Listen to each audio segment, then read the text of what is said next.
On more than one occasion, a man has approached me in a bar and said, "You look like Bill Gates." If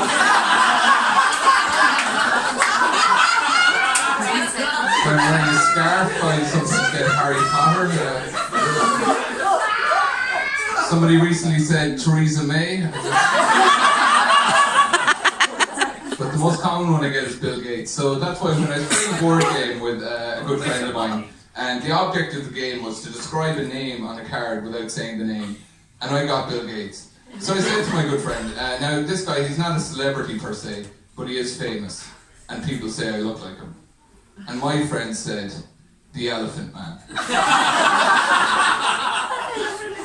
With a speed that would suggest he'd been thinking about it for weeks. And he was just looking for a chance to bring it up naturally in conversation.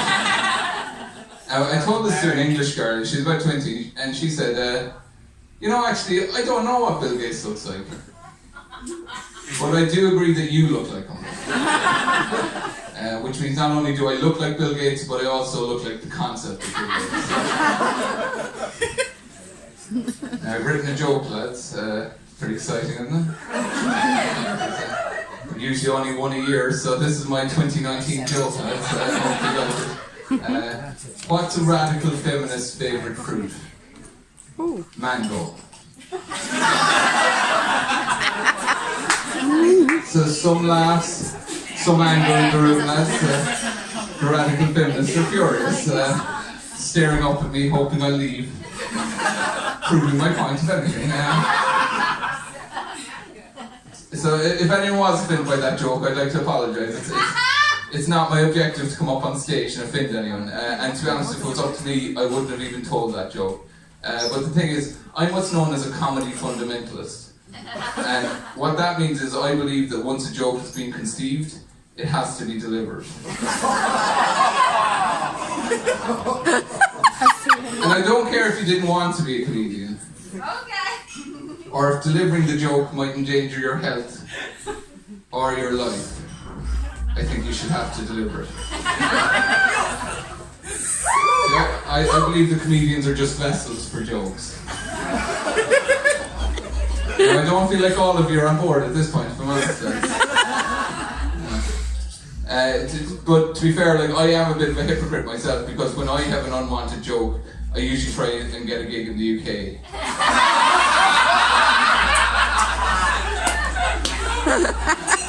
Just back from the UK, actually. Had a gig over there. Went well, thanks for asking. Went up to a little town called Arbroath while I was over there, and last day I was there, I took a walk down by the seafront, and I saw a sign that said, "Arbroath Harbour is a working harbour." And I thought, oh, that's good, isn't it?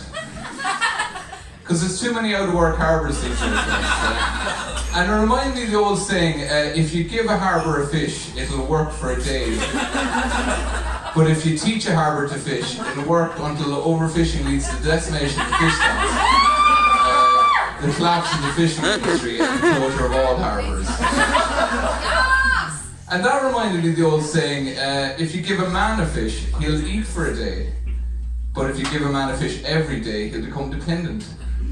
So you need to reduce his access to free fish. And that'll encourage him to learn to fish on his own. And then you can tax the fish that he collects. It's not the catchiest old saying, is it?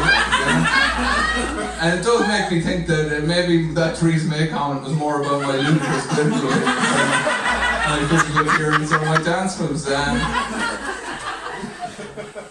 I'd say I don't have too much time left on stage, if I'm honest, lads. I'd say we're getting towards the end. So I thought, rather than leaving you on a joke, like all the others did, I'd leave you more on a philosophical musing, if that's alright. So I think the world has become too politically correct, and I feel like it's negatively affecting our ability to talk to each other, lads. And I'll give you now an example of what I mean. I was cycling to work there recently, and I was going through a roundabout, and a car shot on, and would have knocked me down and killed me if I hadn't pulled the brakes. And now, because of the culture of political correctness that we live in, I don't know if I can say to you that it was an Asian woman without you thinking that I'm both racist and sexist. But it was. I assume, I don't know, I didn't say.